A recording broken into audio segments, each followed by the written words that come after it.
Hi, hello, welcome to or back to my channel. So today I'm going to be going through all the books I read in 2025.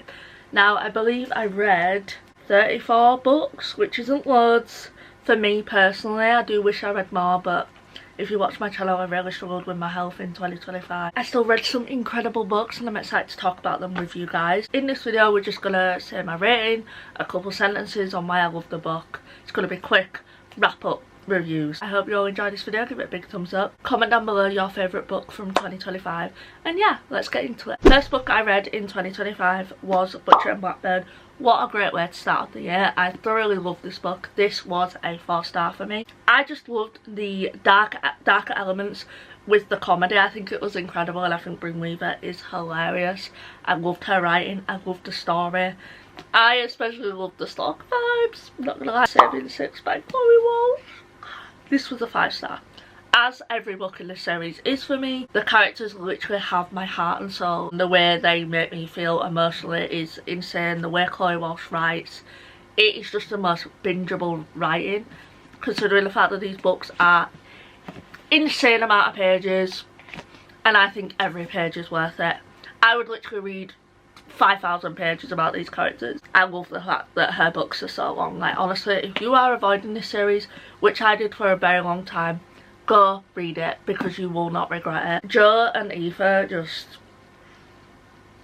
they have my heart, and Joe's story is honestly so heartbreaking. He deserves better. He is like the big brother who looks after all his siblings. There's a lot of trigger warnings in this series, and basically he's a part of a very abusive family and he's like the protector, but no one protects him. And then he meets Eva, who wants to protect him with everything that she has, but she struggles because Joe pushes her away. Not Joe, Joey, sorry. Joey pushes her away, and there's just so much in this story.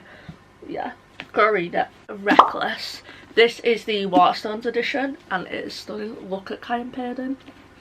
So beautiful. I'm obsessed with this. I think this is my favourite cover from the special editions, and then obsessed. This gets so much stick because people are like, this is the worst book in the series, but I loved it. I gave it 5 stars. People say it's like a filler book, but I love the plot in here. It's maybe not like the most creative plot or whatever, but I loved it. I ate it up. I ate the banter up in this book.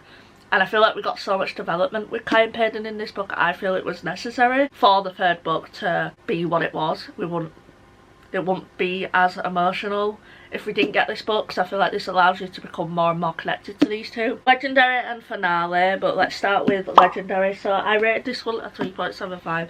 These books are very enjoyable, but I think they're quite forgettable for me personally. I just wasn't as enthralled with this series as I was with Once Upon a Broken Heart. I don't know if that's because I read Once Upon a Broken Heart first and that's why I'm not as connected to these characters, because everyone says to read this first, but I'm glad I read Once Upon a Broken Heart first because that's like a god tier series for me. I think the plot's fun, but I just didn't really care about the characters as much as I would hope to. We have Finale, which is actually my favourite. I gave this one 4 stars, mostly because I found the plot in here my favourite. This is definitely my favourite in this series. It felt a lot more detailed and the plot was a lot more interesting and compelling to me. I love that we also got the point of view of both sisters. That was so good. I also loved when both storylines came together. This isn't a 5-star series for me, but I think the whole world of Caraval is so creative and imaginative. This one I don't have on me, but it is Deep End by Ali Hazelwood. This breaks my heart because I had the most stunning special edition because I thought I was going to love it. Obviously I sold it on because I ended up rating this book 3.5, but now I think about it, it is probably a 3-star. There was just a lot about this book I didn't enjoy. Mainly the best friend in the book, which I feel like everyone says, but she was so infuriating that she ruined the whole book for me. I didn't really care for the subplots of like the swimming vibes, like I just didn't care, so that's why I gave it 3-star. I wasn't obsessed with the romance like I am in previous Ali Hazelwood books. I just didn't find their chemistry as good. Another one that I don't have on me is The Flat Share, because again I sold it on. I ended up rating this book a 3-star. Don't really remember much. I found it really boring and I felt like I was pushing myself through it. I didn't enjoy the writing at all. My main problem with this story was the writing. It felt like I was reading a script at times. Yes, like everything was like like it wasn't like coherent writing, if that makes sense. They were talking in notes, which was cute, but when they finally met, they were suddenly in love. I felt like there was no build-up. It felt unrealistic. Some things I did love, and which is why I gave it 3 stars, but overall, a very forgettable book to me. One of my favourite series of this year. First we have The Crimson Moth by Kristen Cicarelli. This was a 4 star. This was such a great start to the series. I love everything in this story. I love the romance and the dynamic between them. The fact that she is a witch, and the guy that she's with is a witch hunter. Obsessed, and I love their development and their whole story. Yeah, go read this series if you haven't yet, because honestly the hype is true. It is insane. The Rebel Witch, which I gave 5 stars. This was my favourite, and I love the fact that it's a duology, because most fantasy series are like 5 to 10 books. It's nice to have like a short series when it comes to fantasy. This is mostly like romancy with a fantasy side part. Like, it's very much focused on the romance, which is why romancy is one of my top genres. This was even better than the first book. Like, wow, what an incredible sequel. I was up till 4 AM multiple times because of this book. I couldn't put it down. This book reminded me why I love reading so much. Plot was everything. It had me constantly hooked. Not one moment was I bored. Everything was so interesting. The romance, it was everything. I love Gideon and Rue so much. They were so beautiful and heartbreaking. I love the push and pull between them. It was so frustrating in the best way. There's something about a witch and a witch hunter falling in love that is everything. The best part of the story was definitely when Rune and Gideon were on the boat. If you know, you know. One True Loves by Taylor Jenkins Reid. This was such a beautiful book. I think the way TJR writes about emotions, she is just the master at it. I also loved like the protagonist in here, and I was just so excited to see like the choices she was going to make. The quotes inside this book to explain grief and the complex emotions that come with that are done in such a beautiful and honest way. I loved following Emma so much. I loved how we followed her through multiple phases of life. These characters felt so three-dimensional and like real people. Throughout this book there is 2 possible love interests, but that's not what you really care about in this story. What you care about is Emma and how she is going to be, because she's like the main protagonist of this story, and you just hope that she's going to be happy by the end of it, and that's like all you care about, because TJR really makes you care about her character. I give it a 4.5, and I love this book that much that it made me go buy the rest of TJR's books. First Time Caller by BK Borison, which I have the most stunning edition from Afterlife. I'm going to wear my glasses because I'm starting to feel a bit dizzy. This was so freaking cute, so adorable. I loved the plot and the fact that the 2 characters were on like this podcast show together. Love. I just think BK Borison is a great writer. She's really good at writing like banter, like the banter between the 2 characters in here was amazing. I also love like the fact that there's such a healthy relationship in here between the female main character and the dad of her kid. Like, I feel like that's very rare in books. Usually that's like a drama in the story. Like, I heard Ellen say this and it's like so true. The fact that they have such a healthy dynamic in the story. And I just loved the relationship between them. It was a big element to this story that honestly was one of the main factors why I loved this book so much. The only thing that I wish we got more of in the story, even though I loved the radio show, I do wish we got more of them 2 hanging out outside of the radio show, and I do wish that the main guy interacted more with Lucy's, is it Lucy? Yeah, with Lucy's inner circle, and that's why I didn't give it a 5 star, because there were some little picky things that made me not love this book as much as I possibly could. Overall, a really great rom-com, and I do really recommend this one if you're looking for a rom-com, especially for February. This would be great for like Valentine's Day season. This is another that I don't own because I unhauled it, but we have, for some reason we had quite a lot of 3 stars this year, which is a bit frustrating, but we have You're the Problem, It's You by Emma R. Alban, which I gave 3 stars. This just wasn't my favourite. I found the writing quite slow. Didn't love the romance. Like, I think the romance could have been amazing, but because we focus more on the side plots, I feel like the romance took a back seat, and I didn't love that because that's not what I went into this book for. I went into the book for the romance, and I feel like they could have been so good because they had such a good dynamic, but it just didn't work because we didn't get enough of those 2. And I feel like we focus more on the side plots, so that's why I didn't love this book as much. The Wall of Winnipeg and Me by Marina Zapata, the Queen of Slow Burn, and the reason why I realised one of my favourite tropes is probably slow burn. I just love the tension and Marina Zapata is...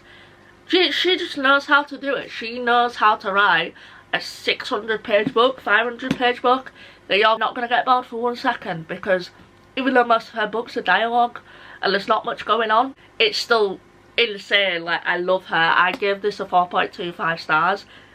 It was just so good, and I just love Marilla. I'm a person that loves dialogue a lot, so I feel like that's why I love Marina Zapata, because most of her story is dialogue. Look at my review.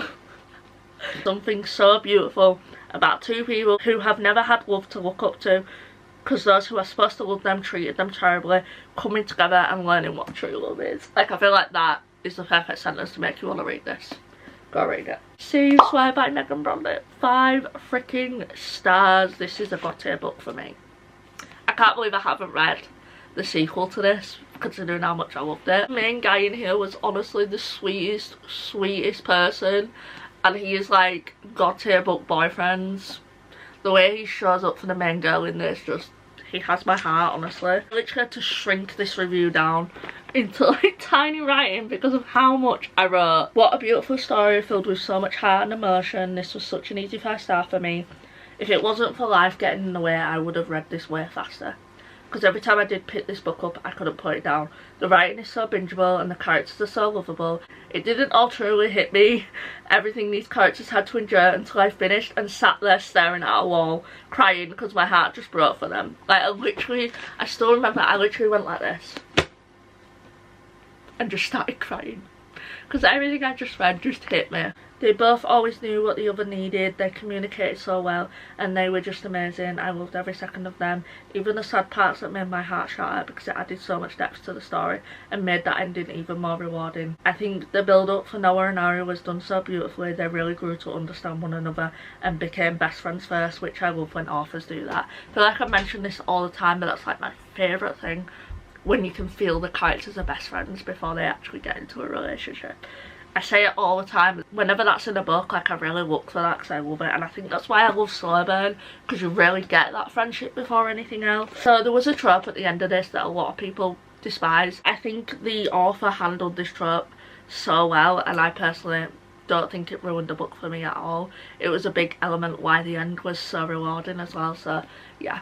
I highly recommend this one. We have another 5 star, which is Fearless, which again, Waterstones edition, by Lauren Roberts. I was so freaking scared because this is the like final of the main story. Obviously there is novellas, but this was the final of the main story. I was terrified because I was so scared I wasn't going to love this. This was a great conclusion. I can't really say much because I don't want to spoil anything, but I love the fact that we got trials again and the way everything was connected. I think Lauren did an amazing job, so yeah, 5 stars for this one for me. We have the Rebel Blue Ranch series, so let's start with Done and Dusted. I'm gonna go through these very quickly just because we're gonna be here forever otherwise. Done and Dusted by Lila Sage, I gave 4 stars. This was great. I loved the brothers best friend trope. I don't read much of that, I need to read more. And I just thought these two were adorable. Swift and Saddled by Lila Sage, which I gave 4 stars as well. I feel like going into these books, I always know I'm going to have a great time because I always rate them 4 stars. I loved Ada in here a lot, like, I really relate to her, so I feel like I had a deeper connection with this one, but another great romance. Lost and Lassoed, which again, I gave 4 stars. Like, we have a running theme with these books, they're always going to be 4 stars. Or above. Maybe I can get a 5 star from Lila Sage in the future. I literally wrote here, this book was such a treat. I absolutely love this series. I know when I start reading these books, I'm going to be in for a fun time and a whole lot of giggling. I think Lila Sage books are perfect because they're so light-hearted and full of humour, whilst also having characters with very real problems, but it's all handled so well. I think this possibly is my favourite in the series. So far anyway, I haven't read the 4th one yet. Yours Truly by Abby Jimenez. 5 stars. Abby Jimenez has solidified herself as one of my favourite authors this year because she's had 2 5 stars from me. The main guy in this was so freaking relatable. I just love the fact that the male girl in this book really shows up for him, actually tries to understand his anxiety, and she's so amazing at that because a lot of the time he's felt like a burden in his past relationships.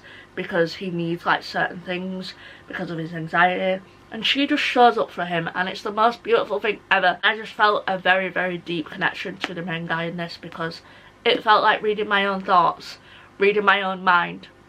Like Abby Jimenez, a lot of the quotes in here felt targeted. I just heavily related to him because I have severe social anxiety, and that's what the guy in this has. Like, I feel like you get a lot of anxiety rep, but I don't see as much social anxiety rep, so that was a beautiful experience for me. I wrote here, when books write how you feel in words you could never explain correctly, Jacob was that for me. He was truly such a beautiful character and made me feel seen. I adored the relationship, just everything. The understanding between these two characters is truly one of the most beautiful things I've ever read. Even just the little things like Brianna sending a photo of the parking spot so Jacob knows where to park so he doesn't feel anxious. I loved that Brianna showed Jacob he was worth loving, and his anxiety didn't make him any less, as he was in a relationship with someone who never understood him. So to find someone like Brianna who understands him so effortlessly. So there's a whole plot with Brianna and her brother, and if you know, you know, like, that just made me so emotional. That's all I'm going to say because I don't want to give too much away, but go read this. What Happens in Amsterdam by Rachel Lynn Solomon. I did only rate it a 3.5 stars. The main thing I really enjoyed with the story was the setting. I read this well in Amsterdam, so that was a great experience as well. The romance just didn't do anything for me. I'm sad because I thought I'd be obsessed with this, considering it's like set in one of my favourite cities. I've been to Amsterdam twice, and the experience of reading this well in Amsterdam and recognising some of the places was a great experience. Redeeming 6 by Chloe Walsh. This is literally a brick, but again, 5 stars. Expect nothing less from Chloe Walsh. I would be surprised if I give any books in this series less than a 5 stars. I were allowed to get tattoos, but I'm not because of my heart. I would probably get a tattoo for this series because I love it that much. Such an emotional roller coaster. Again, I don't want to say much because it's the second one of this couple. I just loved Joey and Ayo's story. It was honestly so frustrating, like so unbelievably frustrating. Joey just constantly pushes Ayo away, but Ayo pushes back and she's like, you're not doing it, I'm here for you, you are not pushing me away. The way these two characters love each other is just unfathomable. I literally said this story broke my heart and put it back together. I love the connection between these two. It runs so deep. The fact they've been obsessed with each other since they were 12. Since they were 12. They was each other's anchor, especially Ayo was to Joey during his turmoil with addiction. Again, a big part of the story is Joey's addiction. It breaks your heart because Joey turns to that because of everything he's been through, and he's honestly the most amazing person, and he just doesn't see that, and he thinks he's not worth much, and that's why he turns to drugs because of the way his parents have treated him. I'm getting emotional. Go read it. As you can tell, I love this series a lot, and when I think about everything Joey's been through, it makes me really emotional, even though it's literally writing on pieces of paper, but it feels like real people to me. Going like completely different directions, the most light-hearted book ever, The Bodyguard by Catherine Center. This was adorable. It was 4 stars, great story, great plot, adorable couple, a great rom-com. If you're looking for a fun time, this is a great book for that. And I love the dynamic. I feel like I need to read more bodyguard romances, especially because she was the bodyguard. And I feel like because she was the bodyguard, when she first met him, he was like, huh? Like, what are you doing here? Who are you? And she's like, I'm your bodyguard. And he's like, what? So she like shows him up and shows how good she is actually at her skill. And it's so funny. This had me laughing out loud, so very funny, very cute. Another great rom-com, we have Funny Story by Alyssa Sussman. Again, this was 4 stars. You do have to expand your belief with the stories. It's very rom-com vibes, as they do fall for each other in such a short amount of days. Besides that, I did love the romance. I think they had great chemistry and banter. They had me giggling a lot. I love how in this book they're both each other's biggest fans and biggest cheerleaders. Even from a distance, they're always supporting one another. I do feel like the story ended quite abruptly. I wish we got more of Channing and Gabe in the present timeline, as I felt they fell quite quickly after not seeing each other for 10 years. And I also loved the Hollywood elements of this. I think that was really interesting as well. I don't have this book. I don't know if I've unhauled it or if it's in storage. Can't remember. I'm sure that I have this book somewhere, but I do not know where I put it. Genuinely. I think it's in one of my storage boxes. So we have Every Summer After by Carly Fortune. I gave this a 3.5, which is heartbreaking because I literally what everyone says, loved this story until the plot twist. I went into this book knowing the plot twist. I wasn't expecting it, but I was like, I'm going to give the book a chance because I own it. But I knew going into it, I'm not going to like this book because of that. That was very much true, the plot twist. I just do not think that's redeemable. If you do that to someone, you don't love them, in my opinion. It just made me not believe in the love between the characters, so that's why I gave it a 3.5. Still a high rating though, because up until that point, I loved this book. I think the fact, like, I loved the past timelines a lot. Them growing up with each other was so adorable, and I feel like this book could have been so freaking good if the author didn't do that. Hot Summer by Ellie Everhart, which I gave a 3.5. Again, we had so many mid books this year, but also so many great ones as well. I actually put 3 stars. I do think it's more of a 3-star. I feel like I was being a bit generous. This was a fun read, but I did lose interest because I felt no connection to the relationship in here. I think they were adorable, but it didn't hugely stick out to me. I do think this book is very forgettable, but I did enjoy myself while reading it. It's an amazing summer read. It gives all the summer vibes. I loved when the contestants do the most random things to keep themselves entertained. By the way, this book's set on a reality show. I enjoyed the friendships more in here than the relationship. The third act conflict didn't feel realistic at all. It felt like Ada only acted that way so the plot could move along. It didn't feel right to them. I hate it when authors do that. Towards the end, I ended up having to listen to the audiobook to get through it because I was so bored. I did take a huge gap, so once I've took that gap, unless it's a book that I'm like with Chloe Walsh, I can take gaps with her books and still be just as invested, but with a book like Hot Summer, once I'm out of it, I'm out of it. So when I went back into it, I just didn't care. Just for the Summer by Abby Jimenez, another 5-star from me. I just love Abby. I think she is such a great romance author. She takes the romance genre and makes it that much better. All her books are rom-com vibes with very deep elements, which I prefer. Personally, I love when my characters have real life problems. Not always, sometimes I want an easy read like The Bodyguard or Funny You Should Ask. I think with these books it allows you to really connect and find a new favourites. I wrote a hell of a lot.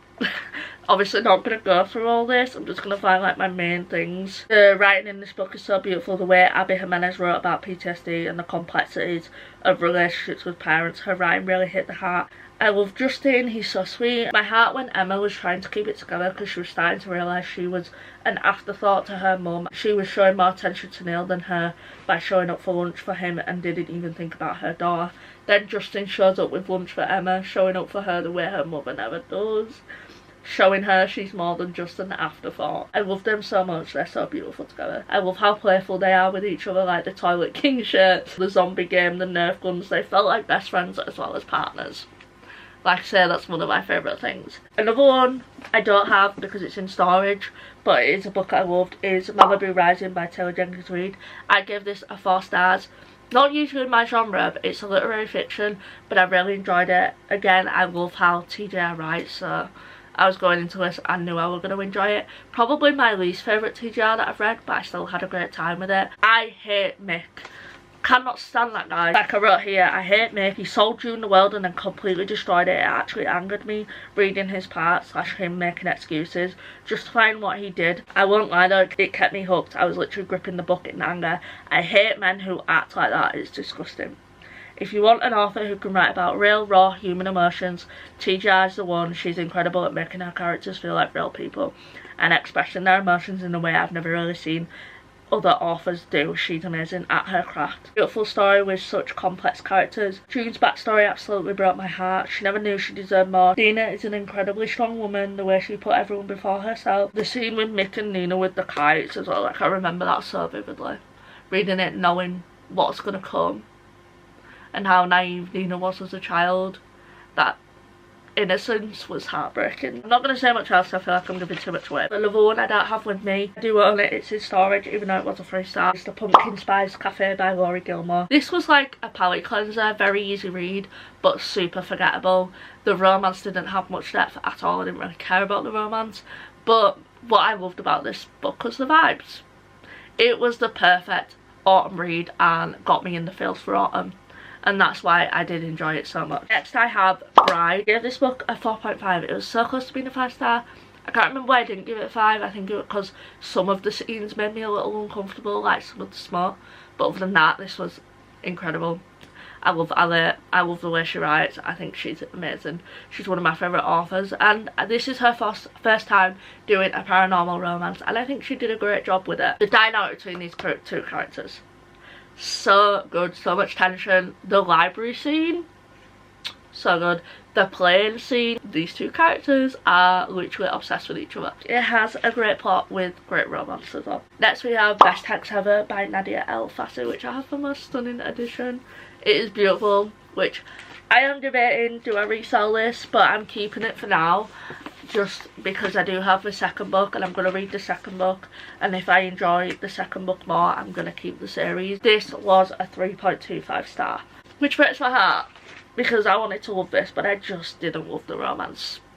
It felt very one-dimensional. I feel like they didn't have much depth. I wrote here, I felt it was very heavily lust-based and I didn't fully believe in it. But I do think they were sweet, as the romance was a big element of the story. I just didn't care in a lot of parts of the story, so that's why I'm not rating this a 4 star. But the reason I'm rating it a 3.25, my favourite part of the story was the magical elements. They were so fun, like the magic house and the magic cafe. I also loved the friendship between the girls. I especially loved the scene when they were all baking together. So adorable. Hebe was adorable. I loved Black Cat so much. The magic elements and the friendships were definitely what got me through this story and made me give it 3.25 because I really did love those parts.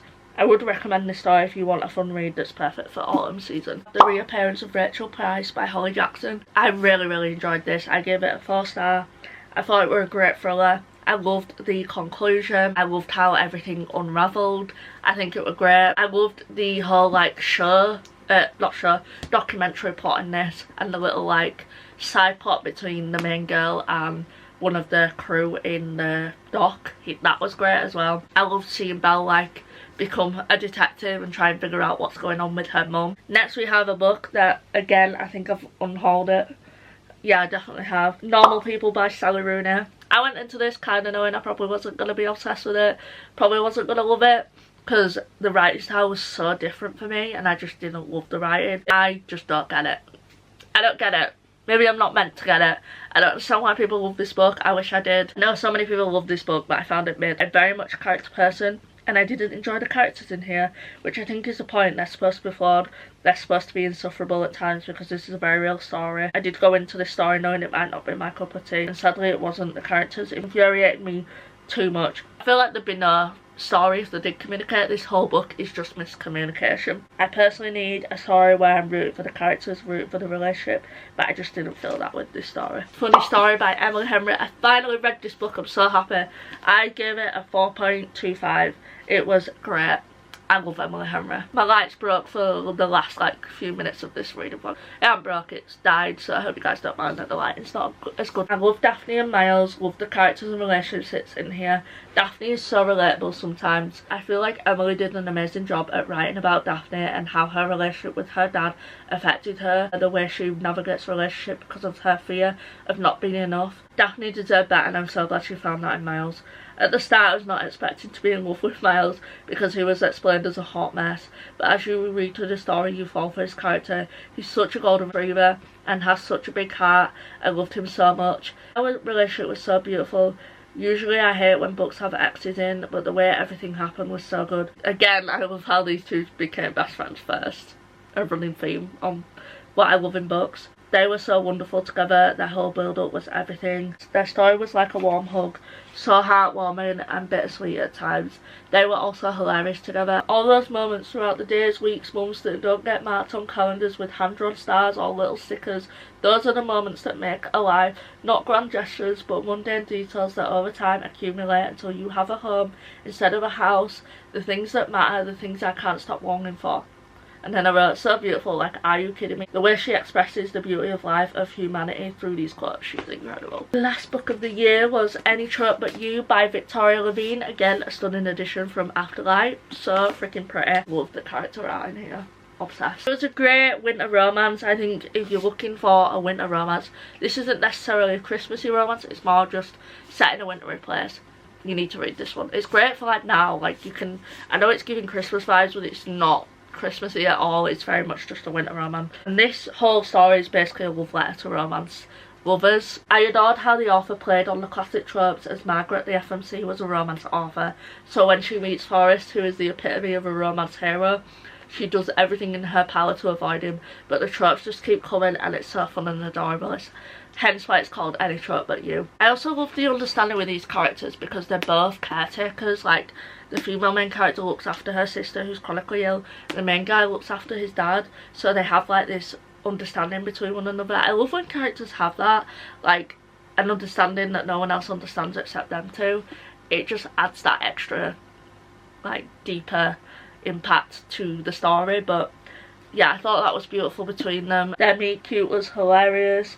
I loved the winter excursions, especially when Forrest had to carry Margaret all the way home. So cute. Margaret's bond with her sister was one of my favourite parts of the story. Her sister was so hilarious, and her letters to Margaret got me teary-eyed sometimes. That is all the books I read in 2025. It was a great year. We had a lot of mid reads, but we also had a lot of great reads as well, so I can't really complain. My camera's about to die. I hope you all enjoyed this wrap up, and again, comment your favourite book of 2025. I will see you all in the next one. I love you all. Bye!